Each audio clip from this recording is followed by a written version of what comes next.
Good morning, everyone. It's March 25th, 2020. And the 2020 really gets to me because, gosh, I can remember when we were worrying about 2000, when it became 2000. This is Yvonne DeVito. I'm coming to you from sunny downtown Binghamton. And that's a big lie because the sun is not out and I'm in Shenango Bridge. But, as I tell you every time, I wait every day for the sun. It's going to come out. And when it does, we manage to go out and enjoy it.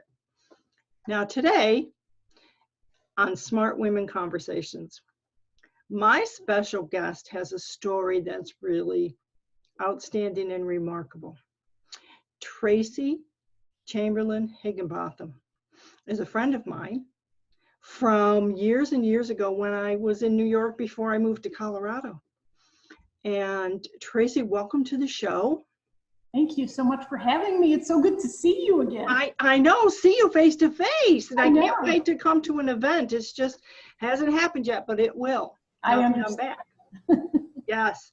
So, ladies and gentlemen, this is going to be a fun conversation. It's also going to be a bit of a learning conversation because Tracy has a few things that she can teach us. Beyond some of the business stuff we do, you know that I like to encompass health and welfare because it's so important for everything that there is that we do in life, whether it's business or personal things that we do. But before we get into the conversation, you should know a little bit more about my friend, Tracy. And so let me put on my trusty glasses so I don't mess anything up and tell you about her. Tracy Chamberlain Higginbotham is the founder and president of Women Ties LLC, Women Together Inspiring Entrepreneurial Success, a company specializing in promoting, publicizing, and uniting women entrepreneurs and their companies online and in person in order to cultivate strong economic relationships to advise their companies and eradicate pay inequality. From 2017 to 2018, Tracy was contracted by 261 Fearless Inc., a global running organization started by running icon Catherine Switzer, to help them grow across North America in the position 261 Fearless North America leader. She transitioned from that position into head of club promotional outreach in North America. Her passion for helping global women increased during this time. And we'll talk a little bit about this running thing that you do, Tracy. Tracy is also a published writer of Under the Rose-Colored Hat, and inspirational stories and articles in several national publications and books, including 2009 Chicken Soup for the Soul, Power Moms, and 2019 Chicken Soup for the Soul, Running for Good. Tracy, that is a really, really great background and bio, and there was a whole lot more there that I didn't talk about, because this is what I think of. I think of you as Women Ties. Mm-hmm. I think of you now as running, and I think of you as a survivor and a woman who is taking her life, not for granted, but by the tails, or whatever we want to call it, and basically learning reinvention a little bit. Would you say that would be true? Oh, absolutely. Absolutely. When you've had this year marks my 25th anniversary as a women entrepreneur, because I had a company, before Women Ties, I had a company called 5-Star Events. Awesome. And so a lot has transpired from the time I was 30 to the time I was 55 as a woman entrepreneur, personally, professionally, in the marketplace. Yes. Everything has changed. So yes, it has definitely been a journey along the way. Yes, and so one of the things I really admire about you is your commitment to women I have a commitment to women also. And we both believe that the more women help each other, the more successful all of us will be. And that's what Women Ties to me is all about. I really miss it, and can't wait to get back to an event. But in the meantime, you've grown. Things have happened in your life, that very unexpected things. And part of that is talked about in this wonderful book of stories. It's a narration, ladies and gentlemen, that I will talk more about on the blog. But it's full of the real emotion, and I think some of the deep feelings women have for wanting everybody to get along and be happy together. Right, absolutely. Well, what happened and what really transpired, and why I'm greeting you with my love hat on, without any eyelashes and eyebrows, or long brown hair, which I had and loved, is because a year and a half ago, I lost all of my hair to alopecia, which is an autoimmune disorder that affects, your good cells attack your hair cells and decide that they're foreign objects. And there are a lot of women that have autoimmune disorders. But because I have been a public speaker, running my own events, all of a sudden losing my hair made me feel like I lost my identity, and I didn't know what was happening. And it's in America, probably in most places, women, their beauty and the way that they look is very important to them. So when you're being stripped of your outside appearance, it takes a while to adjust to it. And the book came out from really the lessons that I learned during that period of time, and how supportive the women in my life were, my husband and sons too. But the women, if I had to have any customer base in the whole world to choose from that would accept and understand what was happening to me, it was other women. And they lifted me up during this period of time and got me back on my feet, which made me commit even more so to wanting to support women in all aspects of life. I really credit you with being so strong and recognizing that while we are our whole selves, it gets trite when you say stop thinking about the way you look matters, because the truth is it does matter. But what we can learn and what we should know and understand as I think you and I being older, 50 and above, we have come to realize nothing doesn't have to be perfect anymore. You don't have to have the perfect outfit. You don't have to have the perfect makeup. Today, I will tell you, so I need to sit up and show off. My 9-year-old granddaughter dressed me. Oh, great. And she picked out my makeup. And, I'm going to admit there was a little part of me that went, I wouldn't wear that in one of these. That's not, and I'm looking at the makeup going, okay. And in the end, I think I look pretty good. You do. You look fantastic. But because, as you said, we women, and this is worldwide, this isn't just in the United States, one of the things we cherish is our hair.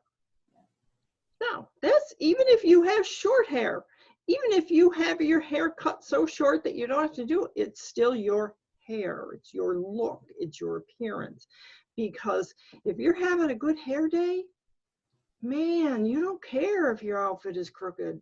Right, absolutely true. So how did you in the book, you talk about how you discovered this. Tell us that story. Well, it started with, when I was writing the book, I had to go back in time, because in the middle of the book, I speak about, as I'm losing my hair, and I'm told by a dermatologist, and this was in 2008, that I better be prepared. I'm going to lose all my hair within a month. And crying hysterically home from Rochester to Syracuse. I have it's the sad sap Cap Carpenter song on. I'm crying. The few strands of hair are in the wind, and I'm like, how is this happening to me? And I happened to have a therapist appointment, and so I went straight there. And, you know, she said, you know, Tracy, why are you so vain? And I said, vain? You know, I'm not vain. I just want to look really good. I want to represent the women entrepreneurs that come to my place. So fast forward to then I didn't lose all my hair at that point in time. I actually kept it. And it wasn't until about 10 years later, I believe partially going through menopause, where I lost all of it. And so I had to start the book with the conversation about, well, why did I think I was vain? And that was because all of the women in my life, every single one of them, wore makeup. My mother still dyes her hair. She's 80. My 84-year-old, two of them dye their hair. They look well. They go dressed out. And so for me, it wasn't that I was vain. It was that I was replicating the women that were in my life. And so when I was looking in the mirror, I couldn't find myself. And one day I posted something on Facebook about it. And I had interviewed a woman who was the same woman who had gone blind in an accident. And she became a Paralympic athlete and won some medals in Rio. And she saw my post and she said to me on the Facebook post, Tracy, you have to look inside yourself to find your beauty. And I thought, you know, it's true in some way, but it still took me, you know what I mean? I still don't know if I look in the mirror and go, I wouldn't say I look beautiful. I do the best I can with what I have.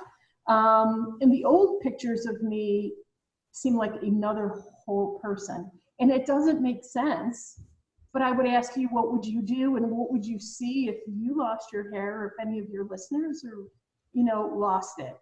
Yeah. There are some women I have met with alopecia who have never let their husband see them bald. Interesting. And I think, to me, that says a lot. Yeah. Well, you know, I don't know what I would do if I lost all my hair, because here's the thing, I'm not as wedded to the hair on my head as I am to my eyebrows and my eyelashes. Because you lost those too, didn't you? Yeah. So I think I would manage, but I'll tell you, over the last 20 years, I've gained like 30, 40 pounds, and that isn't me. So I'm still looking in the mirror going, where did I go? Who is that person? And I'm still trying to come to terms with that, because as a young woman, I never had a weight problem. Right. I could eat what I wanted. I was very active, and I took care of myself. Well, I'm a little older now. I'm kind of sedentary. I walk the dog. That's kind of the only exercise I actually get. And people are like, why are you so, stop stressing out about that. You look fine. But that's not me in the mirror. Well, part of what I have discovered, because this hit at the same time that I went through menopause, and my mother never talked about any changes she went through. And I don't mean, the hormonal changes.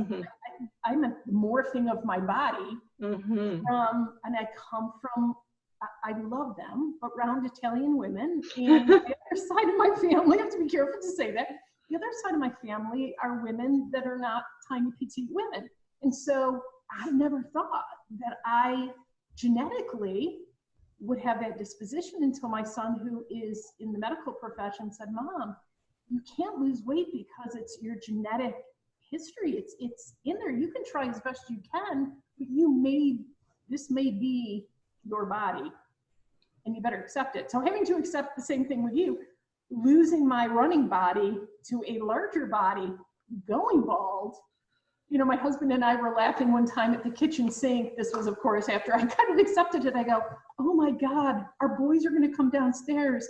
They're going to look at us from the back and they're going to go, which one is Mom? Which one is Dad? Because we were both kind of getting big at the same time. It was like there was nothing to do but laugh and accept. Well, I'm so, and your book is so full of the stories of this kind of thinking and how you had to change and how the women in your life and in your network and everything helped you. And I can tell you that my little granddaughter who dressed me today has never indicated, Grandma, you're too fat. Right. Never. If I asked her, she'd look at me like, what are you talking about? Right. And it's so much of a truth that we put too much of a burden on ourselves. We let society tell us that we should look like a certain way, or if we don't, then we should go out and get surgery to look that way or something. You know, fix your face up and get better hair and all that kind of stuff. And, you know, if I could do a facelift, maybe I would. I don't know. It might be fun. Right. I go, oh. But on the other hand, I am getting comfortable. I'm becoming comfortable with me and the fact that this didn't change. I still have this inside here. Right? Right. It's just so interesting because I think I could have moved into it or transitioned into it easier if I understood that my body may change. My mom is a 5'1", tiny, petite, Italian woman. And she said, oh my gosh, Tracy, yeah, my body morphed as soon as I turned 50. It changed. And I all this time thought she was eating too much. I didn't know that it was something genetic. Yeah. It's like my autoimmune alopecia is genetic. So there are so many things that we have. And so we need to prepare ourselves as we change and as we age, because it's going to happen, to love who we are, for number one, being kind and good and generous people that love ourselves and love others.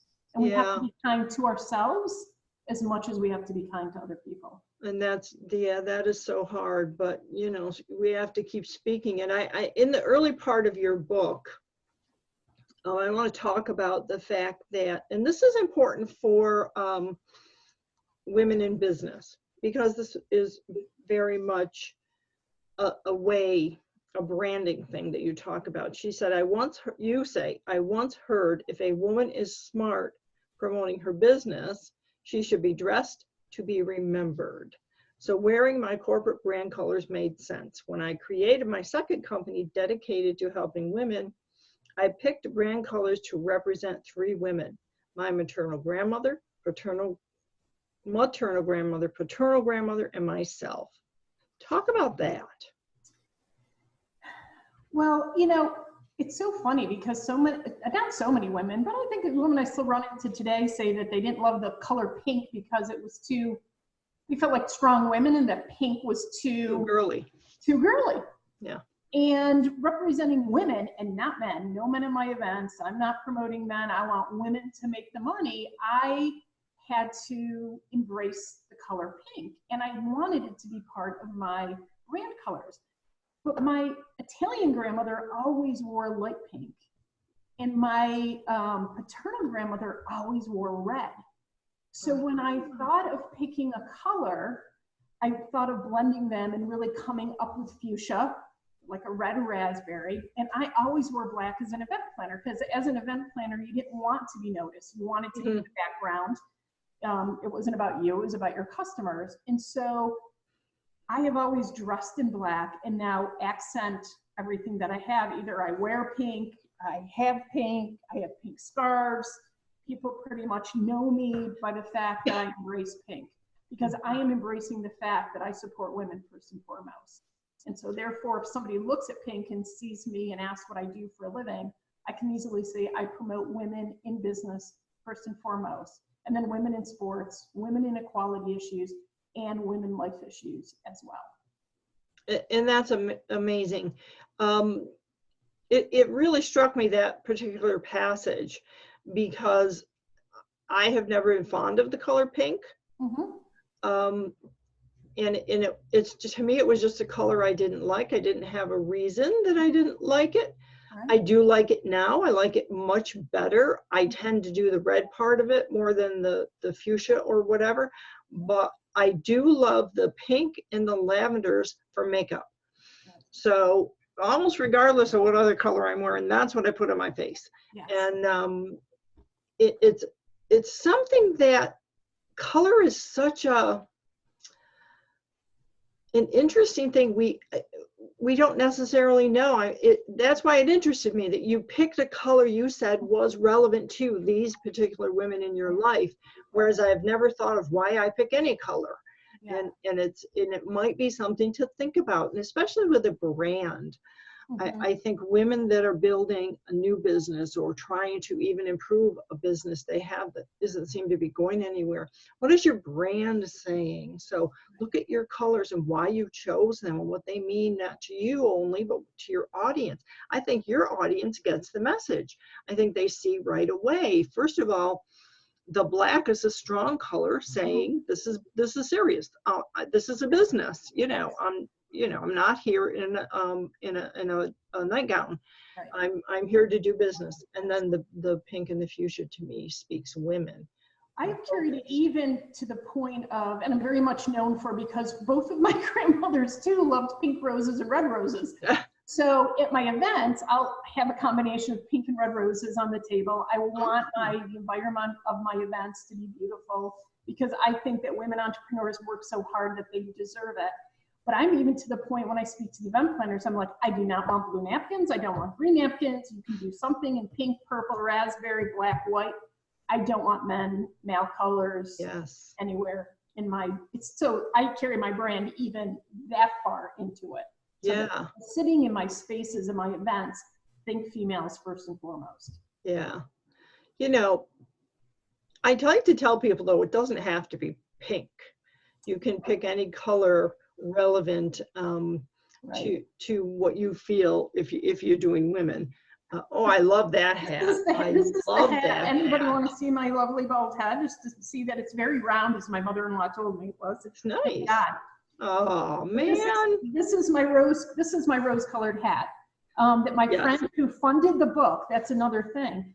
I had been out on medical sabbatical, away from my business as I was getting sick, and so I had all these lessons of kindness and peace and love to share. And I was telling my best friend from the age of 4 about it. And she's a pretty successful attorney in Salt Lake City, Utah. And she, at the end of it, put in my purse a check for $1,500 to fund the book. Wow. And then she sent me the hat to be able to wear and promote the book and keep my head warm. So when you talk about women supporting women, wow. And I almost didn't accept the check. And this is another lesson that I learned that's not in the book. When she wrote the check, I said, oh my gosh, Linda, I wasn't ever asked. I don't need the money. I mean, it's okay. The book can wait. No big deal. Tracy, she said, I give to people all the time. Why wouldn't I give to my best friend? And I said, well, I'll take it, but I've got to think about it. So I went to church. I'm Italian Catholic. Love everybody though. And went to church, and the whole homily was about, if you believe and if you're somebody who loves to give, you have to be able to receive. So I'm in church crying, and my husband said, oh my God, that was speaking to you. I turn around, and a woman, because I was wearing my pink hat, said to me, can I give you a hug? My sister just passed away of breast cancer. And I said, oh, absolutely, because I get that a lot, looking like I'm, And at that point, I knew that it was confirmation that I needed to write the book, that I needed to accept the money, and that I was meant to share the message of the book and my message in general with people. And that's really awesome. And that is, I loved, especially that she was your childhood friend. Yes. There's another story towards the end of the book that I really want to mention, and then I have one last thing I'm going to read for people. But this is, you say, parking my car one blustery April day to head into a bank to get money to go to Boston to run on my first marathon. Woo! The wind was blowing hard. As a frail woman came out of the bank doors, a big gust of wind almost blew her over. Witnessing the alarm in her eyes, I approached to see if she needed help getting to her car. She nodded yes, so I extended my arm for her to grasp, but instead, she interlaced her fingers into mine like a boyfriend and girlfriend in the beginning of a relationship. and you go and you walk her to the car. But I love that because it does remind me of the connection to her was more than just a stranger helping her cross the road. It was. You know, there's a quote that I love, and I didn't put it in the book, and I actually really should have, because it sits on my desk, and it says, your life is your gift from God, but what you do with your life is your gift back to God. Mm-hmm. And I have always been somebody that when I'm walking or I'm someplace, and this was even before the alopecia, I look to see it. I look to see if somebody needs help. And this little old lady, little old lady was so tiny, and when she grabbed my hand, I'm thinking, wow, this is really interesting. So I bring her to the car and make sure she can get in, and she's like, thank you. What is your name? And I say, Tracy. And I honestly believe it was the strength. I left that day to run the Boston Marathon, and I had never run 26.2 miles. I had run only 13 miles. And I believed I could do it. And it wasn't only her, but a stranger on the street in Boston that I gave food to, that I believe gave me what I needed to finish that marathon. Wow. Well, I give you credit for that, because here you have been going through, really, we see these funny commercials on TV about people losing their hair. It's so much more than that. It's so much more than just suddenly you don't have hair. And I do want to talk about that in a minute, but I want to, this last thing I'm going to read from the book, folks, from the rose-colored hat, under the rose-colored hat, is where you write, finally, the rose-colored hat makes me feel comfortable with myself when that's what I need most after becoming bald. To feel good in one's own skin is essential for a happy life. It doesn't matter if one doesn't meet society's norms. And True. That's what we're talking about here. True. So, but tell us a little bit more about this experience, because it is so much more than just the loss. You've lost your eyebrows and your eyelashes, as we mentioned earlier. And is your whole body bald? It is. There's different forms of alopecia. I've had some form of alopecia since I was 25, so 30 years. And it started, like, not all, but it is a small, like, size quarter. The back of my head I had Whitney Houston curly great hair that I loved, that would blow around in the wind. And my hairdresser found it, and she said, Tracy, I think it's alopecia. And so it would progress to being bigger spots, or that spot would close up and then it would go to the other side of my hair. Sometimes I would lose one eyebrow, but have the rest of my hair. So it's a very fickle disease. Some people are not born with it, but get it when they're very, very young.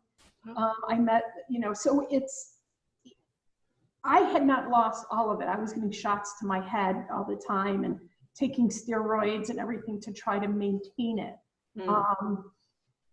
But when you find, so I'm sorry, I lost your question trying to explain it. Well, just the journey. It's just the journey of the fact that it's much more than just losing the hair on your head. Right.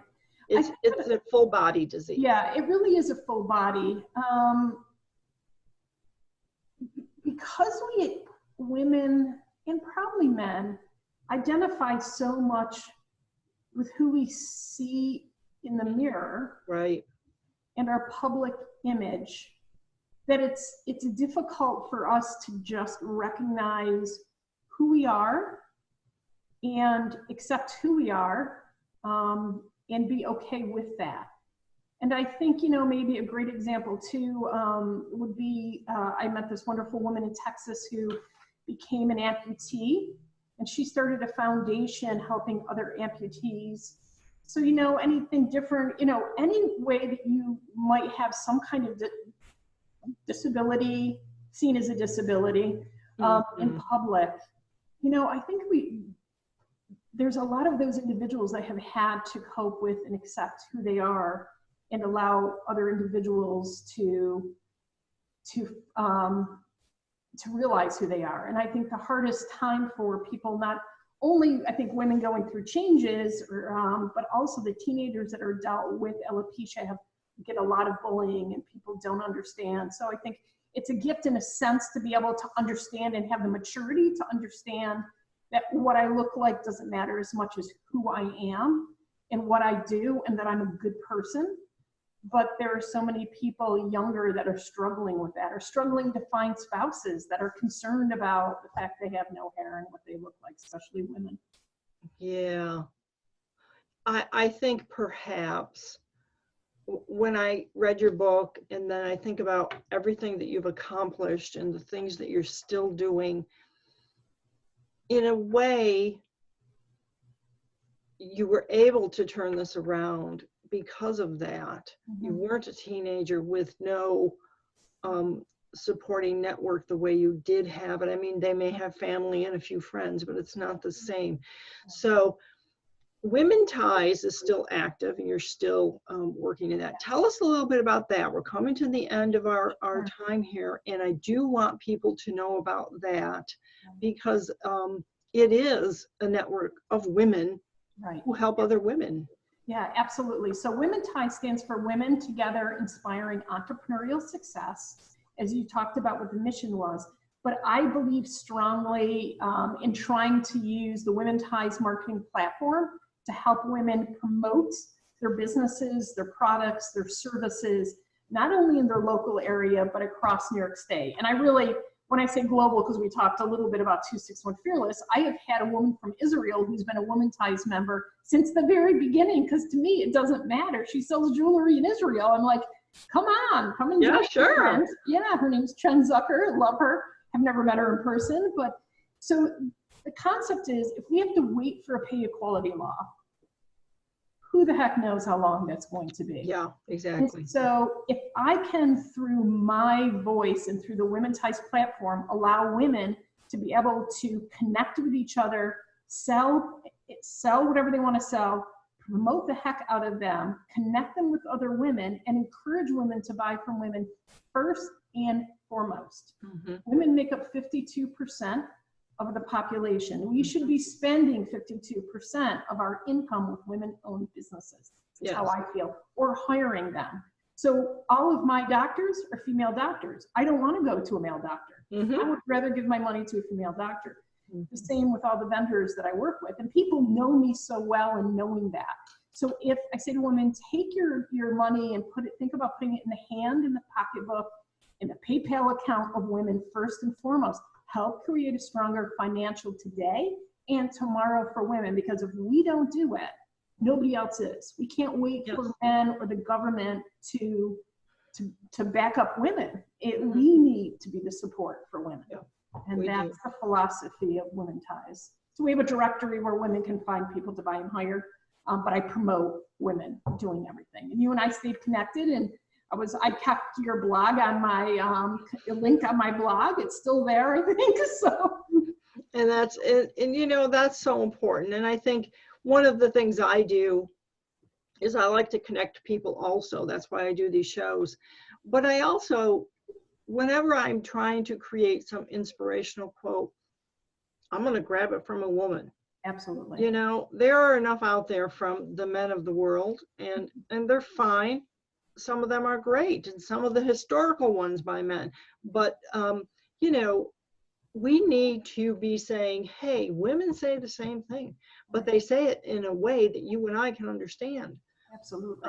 And sometimes you might be the woman I'm grabbing that quote from, maybe from your book, but it's another way to support women. Right.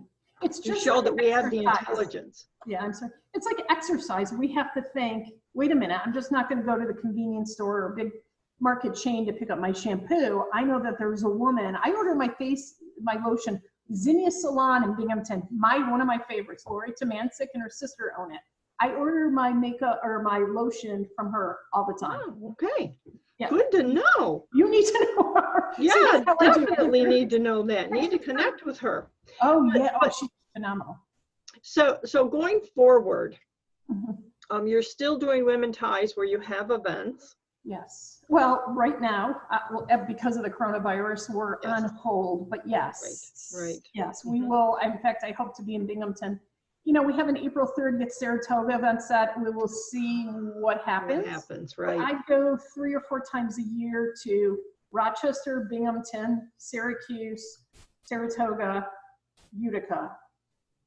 Those are my main areas. But I also, if women are looking for other inspiration, is I have womenties.blog is the blog I've been writing since 2008. And so if you have women that are looking for inspiration in the sports area, business areas, just general female inspiration or equality, they could go to that and read any of my posts from that. Awesome. Awesome. Well, that's great. So Tracy, one last thing before we sign off. You and I were talking before we started the show about the fact that you're Tracy Chamberlain Higginbotham. Right. And I've always kind of said to people, to women who keep their maiden names, it's not really your name, it's your father's name. So what difference does it make? But you taught me something today. So tell us what you taught me, because that's really important. Yep, I am the oldest of 8 children, and my youngest sister decided to do some history on the women on my dad's side of the family. There's a long history of like all what the men have done, and they were all in the military service. And as she was trying to track the origins, she kept losing the females through history because women give up their name. And when they give up their name, in a sense, they give up their ability to be found through history. And so she kept Chamberlin, so her name's Bree Chamberlain. And I actually, when I got married, had made Chamberlin my middle name, but I absolutely put it on every single thing.